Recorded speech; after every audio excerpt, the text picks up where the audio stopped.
Weather Service in Memphis has issued a severe thunderstorm warning for central Benton County in western Tennessee until 11:45 a.m. Central Standard Time. At 11:21 a.m. Central Standard Time, a severe thunderstorm was located near Brewston, or near Camden, moving east at 55 miles per hour.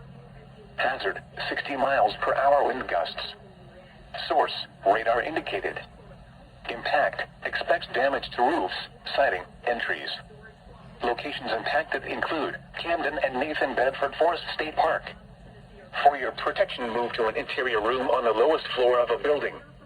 A tornado watch remains in effect until 6 p.m. Central Standard Time for western Tennessee.